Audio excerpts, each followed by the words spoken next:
Chers jeunes compatriotes, les compétences que vous aurez acquises et qui feront de vous les élites de demain devront être mises au service du développement de votre pays. Il convient donc que vous vous y prépariez.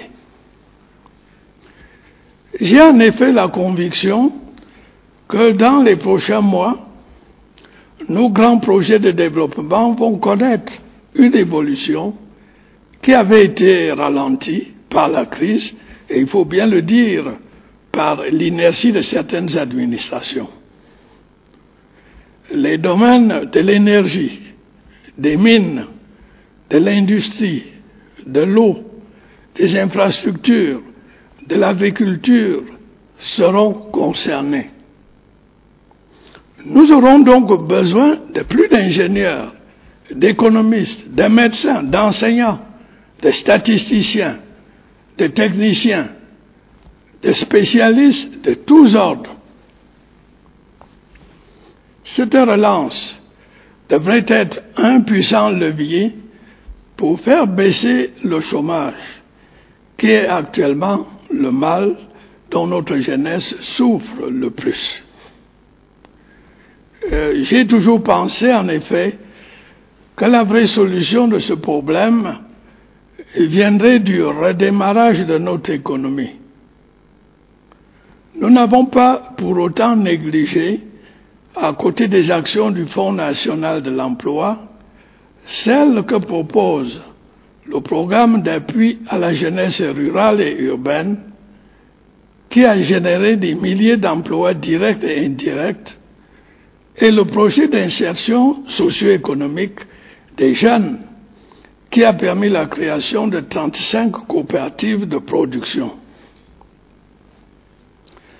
Mais la participation des jeunes au développement n'est pas seulement une affaire de compétences techniques. Elle suppose également un engagement personnel de caractère civique. C'est l'objet du plan jeunesse qui a été soumis à l'approbation du gouvernement et du Conseil national de la jeunesse qui a pris corps récemment avec l'élection de ses organes dirigeants. Vous disposez désormais d'une plateforme de dialogue et de consultation qui favorisera la prise en compte de vos aspirations dans les stratégies de développement. Le service civique national de participation au développement, dont les textes constitutifs doivent être prochainement approuvés, viendra apporter sa composante opérationnelle à ce dispositif. L'engagement des jeunes au service du développement a également une dimension morale, voire patriotique, à base de solidarité citoyenne et de dévouement à l'intérêt général.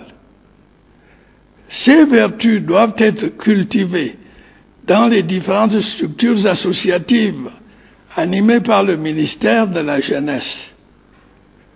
Ce sont elles qui détourneront les jeunes des déviations devenues courantes dans les sociétés modernes, et notamment de la corruption qui a fait tant de mal et de tort à notre pays. Chers jeunes compatriotes, il y a aussi d'autres tâches qui vous reviendront en propre au cours des prochaines décennies. Elles dépassent largement le cadre de nos frontières nationales. Ce sont ces grands défis du XXIe siècle qui sont autant de graves menaces pour l'humanité, dont la communauté internationale a pris tardivement conscience. D'abord, le réchauffement climatique. La question a été portée récemment au premier plan de l'actualité avec la conférence de Copenhague. Même si celle-ci n'a pas atteint ses objectifs initiaux, elle n'en a pas été pour autant un échec les participants ayant reconnu l'importance et l'urgence du problème. En tout état de cause, il s'agit là d'une affaire de longue haleine. Le Cameroun est concerné à un double titre.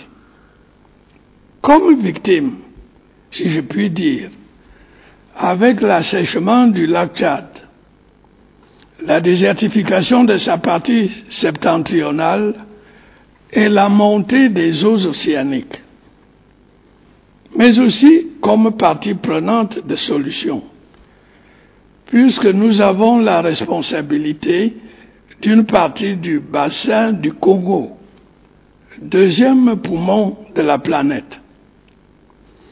Vous aurez donc un rôle à jouer dans la recherche de compromis et de compensation dans le cadre de la négociation qui s'est engagée à Copenhague et qui se poursuivra probablement longtemps encore.